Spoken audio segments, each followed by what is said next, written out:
دیکھیے ایک چیز مسلسل پڑھی جاتی ہے اور میں یہ بتانا چاہتا ہوں کہ اس کی وجہ سے ذہنوں میں یہ بیٹھ گیا ہے کہ حسین نے عباس کو اجازت نہیں دی اس لیے عباس کربلا میں نہیں لڑے.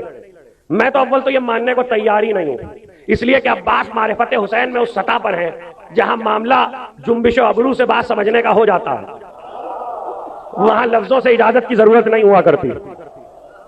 اس لیے یہ خام خیالی ہے کہ حسین نے اجازت نہیں دی، اور کوئی مقتل ایسا جملہ نہیں لکھتا. جملہ صرف ایک ہے جس سے لوگوں نے یہ معنی نکالے ہیں کہ اجازت نہیں ملی، اور وہ جملہ یہ ہے کہ جب عباس آئے کہاں سے آئے وہ بھی بتاؤں گا ابھی، کہ جب درمیان میں آئے ہیں اور آ کے اجازت دوبارہ مانگی ہے تو حسین نے کہا کہ پانی کی سبیل کرو. یہ پانی کی سبیل کرو کے جملے نے یہ معنی پیدا کیے ہیں کہ لوگوں نے اس سے معنی نکال لیے کہ حسین نے اجازت نہیں دی. کوئی معاملہ اجازت کا نہیں تھا. سب سے بڑی بات یہ ہے کہ عباس لشکر کے سالار ہیں کربلا میں، اور سالار کا ایک کام ہوتا ہے فوج کو کمانڈ کرنا، دوسرا کام سالار کا یہ ہوتا ہے کہ فوج کا کوئی سپاہی اگر لڑائی کے دوران نرغے میں گر جائے تو سالار ہی جا کے نکالے گا. لوگ کہتے ہیں عباس لڑے نہیں، کربلا کا ہر شہید ایک بار لڑا ہے. شجاعت عباس میں جملہ لے لو، دو تین شہیدوں کو چھوڑ کے کربلا کا ہر شہید ایک بار لڑا. عباس ہر شہید کے ساتھ 70 بار لڑے ہیں، اور جب بھی کوئی گھرا تو حسین نے مڑ کے دیکھا عباس، اور عباس نے حملہ کیا. اور آپ کو پتا ہے جس وقت گھیرتی تھی فوجیں کسی ناصر کو تو چاروں طرف سے جس نے کم سے کم بھی فوج لکھی ہے اس نے 30,000 لکھی. میرے سمجھ میں نہیں آتی لیکن مان لیجئے 30,000 ایک کے گرد نرغا ہے. تو اب کم صحیح، لیکن جب نرغا ہوگا ایک کے گرد 10,000 کا ہی 5,000 کا تو گھیرا تنگ ہوتا. ایسے گھیرے کو توڑنا مشکل ہوتا. کہتے ہیں کہ جب گھیرا پڑتا تھا کسی ناصر پہ تو عباس گھوڑے کو مرتجس کو دوڑاتے ہوئے جاتے تھے اور تلوار کو لہراتے ہوئے جاتے تھے. عباس کے آنے کو دیکھ کے گھیرا ٹوٹ جاتا تھا. خیمہ گاہ کے باہر حسین اور عباس کھڑے ہیں. علی اکبر کو بھیجا ہے حسین نے. دونوں بھائی گفتگو کر رہے ہیں، اب کوئی نہیں ہے، 3 ہے بس. دونوں بھائی گفتگو کر رہے تھے کہ حملہ ہوا. یہ دونوں اس وقت ذوالجناح پہ اور مرتجس پہ سوار تھے. جیسے ہی حملہ ہوا بھائی نے بھائی کو دیکھا، انہوں نے حسین کو دیکھا، تلوار کھینچی. ادھر سے حسین نے حملہ کیا، ادھر سے عباس نے حملہ کیا. 2 شیروں نے جو فوج پہ حملہ کیا تو کہتے ہیں وہ بھگدڑ مچی. 4,000 اس حملے میں 2 بھائیوں نے کاٹ کے رکھ دیے.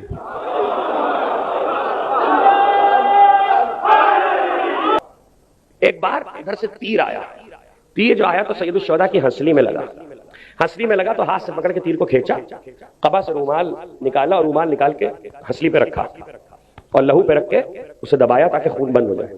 جیسے ہی عباس نے دیکھا کہ آقا کو تیر لگا تو مڑ کے کہا آقا آپ خیمے میں تشریف رکھیے، غلام نمٹ لے گا. اب سنیے گا، غلام نمٹ لے گا. ایسے میں چونکہ حملہ دونوں کا تھا، فوج بھاگی تھی، تو عباس نے حسین کو واپس کیا. حسین خیمہ گاہ کی طرف آئے، اندر نہیں گئے، باہر گھوڑے پہ سوار ہو کے عباس کی جنگ دیکھ رہے ہیں فقر کے ساتھ. اور ایک بار عباس نے حملہ کیا. جس وقت 4,000 مارے گئے تو فوج یزید میں ایک پہلوان تھا مارد. بڑے بڑے پہلوان لائے گئے تھے، مارد. اس کو خبر پہنچی، وہ 70-80 کا تھا، بڈھا تھا بالکل. اس کو خبر پہنچی، لیکن تھا تنومن، فیل تن تھا. خبر پہنچی کہ 32 برس کے جوان نے حملہ کیا ہے. اس نے کہا تم لوگ احمق، یہ اس کے جملے ہیں تاریخ میں. اس نے کہا شمر اور پسر سعد احمق ہے، اپنی فوج کو کٹوائے جا رہا ہے، مجھے بھیجو، میں ایک وار میں کام برابر کر کے ابھی فوج کو بچا کے واپس آتا ہوں. پسر سعد کو کیا چاہیے تھا؟ فوج تو کٹی رہی تھی. پسر سعد نے کہا جاؤ. وہ نکلا. اب عباس کھڑے ہوئے میدان میں، فوج سامنے سے آ نہیں رہی ہے. کہاں بیٹھے ہیں عباس؟ میدان میں کھڑے ہوئے، فوج سامنے سے آ نہیں رہی ہے. ایک بار وہ آیا اور یہ عباس کو دیکھا. اچھا عباس علی کی طرح بلند قامت تھے، 2 رکابہ گھوڑے پہ بیٹھتے تھے تو پیر زمین پہ خط دیتے تھے. اس وقت عباس کے ہاتھ میں تلوار ہے. اب یہ منظر یاد رکھیے گا، کوئی دشمن خدا ایسا نہیں ہے کہ عباس کے سامنے آئے اور بچ کر چلا جائے. اور یہ کہہ کر عباس نے اسے حملے کا موقع دیا. یعنی ایک اپنی جگہ پہ جمع ہوا ہے تو دوسرے کا عالم کیا ہوگا. اس نے تلوار سے حملہ کرنے کے بجائے نیزہ لے کے دور سے گھوڑے کو دوڑانا شروع کیا. جیسے ہی اس نے گھوڑے کو دوڑانا شروع کیا تو وہ یہ سمجھا کہ عباس حملے کو روکیں گے. عباس گھوڑے پہ یوں بیٹھے پٹری جمائے ہوئے, تلوار عباس کے ہاتھ میں ہے لیکن یہاں رکھی ہوئی ہے,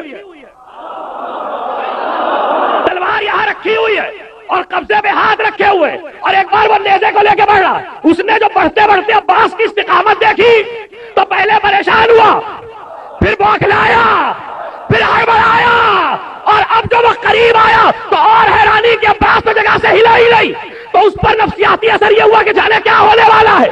عباس نے قریب آنے کا موقع دیا, جیسے ہی قریب آیا عباس نے تلوار چھوڑی, اس کے نیزے پہ ہاتھ مارا, اس کے ہاتھ سے نیزہ چھینا, نیزہ چھین کے اس پہ حملہ کیا. وہ چلایا, اے شمر بچاؤ, عباس میرے نیزے سے مجھے مار رہا ہے,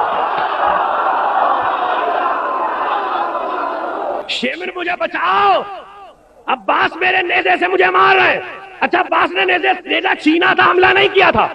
عباس نے نیزہ آگے بڑھا کے دھمکایا تھا تو چلایا, قریب تھا کہ گھوڑے سے گرتا.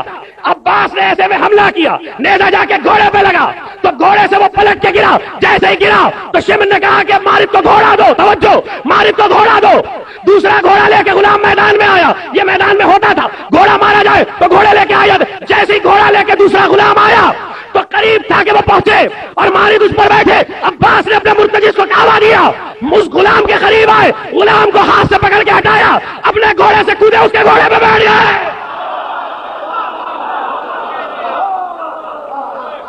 اس کے گھوڑے پہ جو عباس بیٹھے, کیوں بیٹھے, عباس نے یہ عمل کیوں کیا, اس کی وجہ ہے مرتجز تو اپنا گھوڑا ہے, وہ ساتھ ہو گیا. عباس اس گھوڑے پہ بیٹھے, اس کا نام ہے تاویہ, اور عباس نے اسے کعبہ دینا شروع کیا. درمیان میں مارد پڑا ہوا ہے, یوں دیکھ رہا ہے, عباس کعبہ دے رہے ہیں, عباس کعبہ دے رہے. شمر نے پہاڑی سے دیکھا کہ عباس تاویہ پہ بیٹھ گئے. شمر پکارا, عباس اس گھوڑے کو ہم نے حسن سے چرایا تھا, مدائن میں تم نے لے لیا. اس گھوڑے کو ہم نے مدائن میں حسن مصطفیٰ سے چرایا تھا, تم نے واپس لے لیا. ارے جلد سن لینا, میرا جملہ بھی سن لو. عباس نے گھوڑا واپس لے کے بتایا, دیر یا بجال ہم اپنی وراثت دوسروں کے پاس نہیں رہنے دیتے.